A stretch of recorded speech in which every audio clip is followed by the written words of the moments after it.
Right, let's get into our first major discussion now. Nigerians have called for the reverse of the 2017 benchmark into higher institutions by the Joint Admissions and Matriculation Board. They say the cutoff mark is below expectation and will bring down the quality of education in the country. Are meant to be a guide to tertiary institutions while admitting candidates. The Joint Admission and Matriculation Board on Tuesday pegged the minimum cutoff marks for universities at 120. Polytechnics and colleges of education were pegged at 100, while innovative enterprise at 110. For degree award courses, the minimum is 120 in JAMB. Agreed? The minimum for polytechnic is 100. And for colleges of education, the minimum is 100.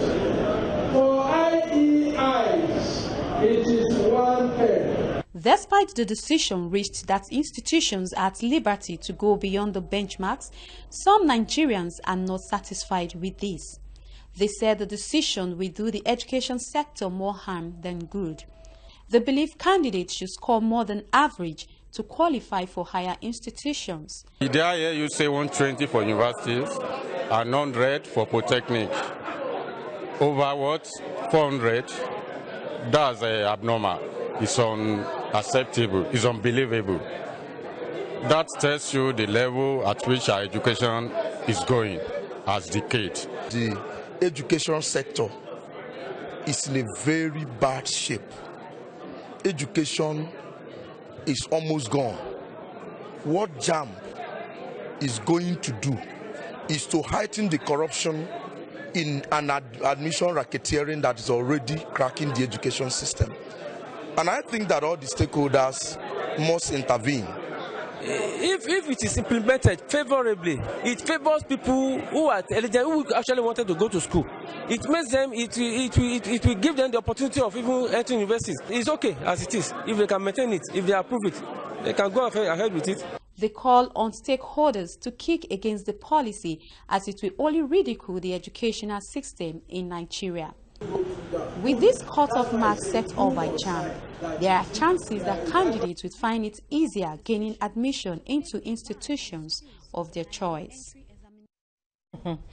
Very shocking for some people there. Somebody said, did I hear you say 120 cutoff marks for universities? You know, when we were in school, there was something when we were trying to gain admission. There was a policy of educationally advantaged and educationally disadvantaged states. Yeah. And, you know, of course, the disadvantaged ones were given some kind of, you know... soft landing. Yes. Yeah. Lower marks and all of that. Exactly. But, you know, we don't even know what is going on right now. But we still have the group general manager of the Daily Times, Olisa Ebunike, with us this morning. Of course, when we were looking at the papers, we did get your reaction. But Ishak Oloyede, Professor Ishak Oloyede, the JAMB registrar, has said that the reduction in cutoff marks for 2017-2018 will not in any way, it does not portend any danger for Nigerian education. And in his words, it does not translate into a fall in education standards. So what are the implications? I think I am surprised that the registrar of JAMB will condescend to such argument and discussion. Because let's go back, this borders on the issue of research. One of the things is that we don't go back to history and evaluate policies the way they should be evaluated. Over 50 years, I had you during the time break discussing about when you were in school. There were educationally disadvantaged and there was some soft landing provided from people classified. What has happened? Between those states and the states that were classified as educationally advanced states, the gap has continued to widen. The more you keep on putting policies that will not bridge the gap, that will not make education competitive, education is not an Atielago dance issue. It's not a Bata dance issue.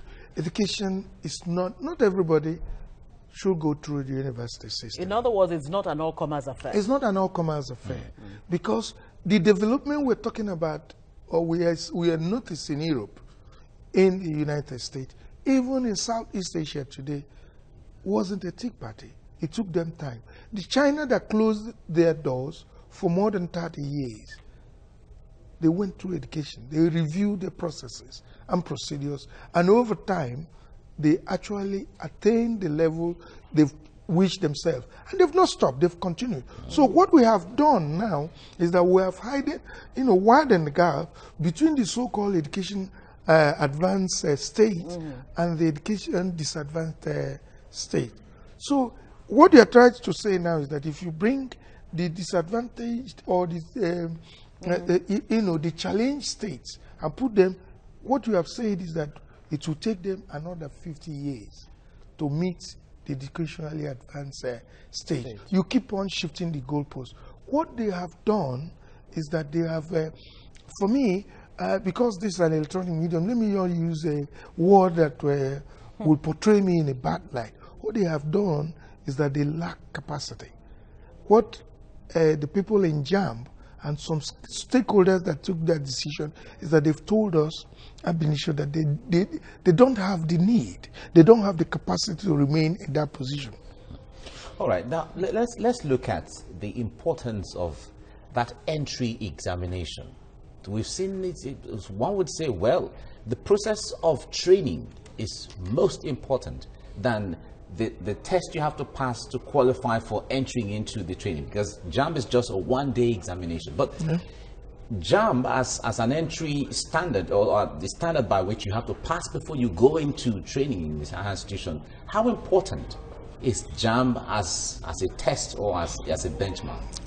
I understand you pass through various schools. Nowhere in the world have you had a better option than examination. It's always a one-day affair, and it's always graduated. In the universities, you have examinations that are for 2 hours, 1.5 hours, and you pass through that, and you prepared. It's been always that there is a procedure for everything. We've not had a better alternatives. What we are trying to do is that to lower standards and call it the new option. That is what we are trying to do. Education, examination is always the issue, the benchmark for evaluating your understanding and appreciation of what we are taught over time.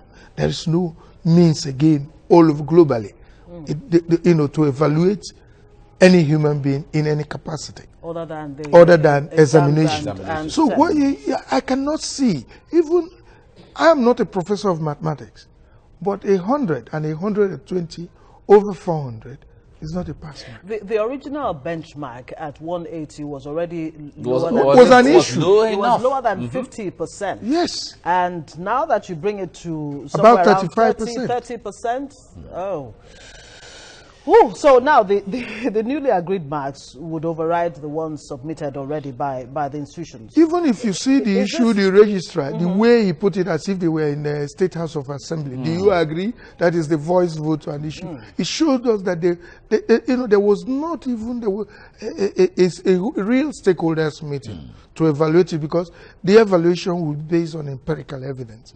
What has happened? Over the years, we've evaluated it. We've used the 180. Why? What is the reason, the rationale behind?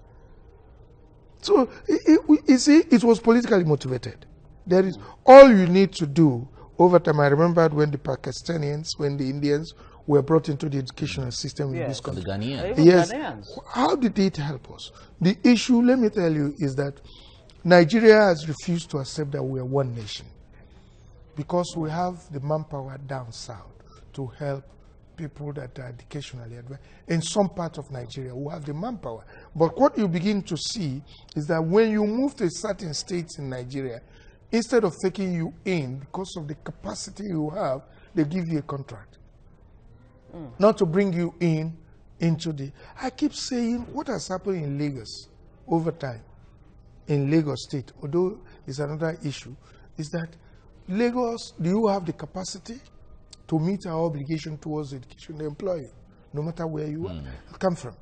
And that is what has not been happening in so many other states. Is it possible that this decision, the thinking behind this, is to give some kind of advantage to a certain part of the country that seems to be left behind educationally? It's obvious. It has always been happening for the past 50 years. It's obvious that was actually the decision, the moderating factor towards that policy of lowering it.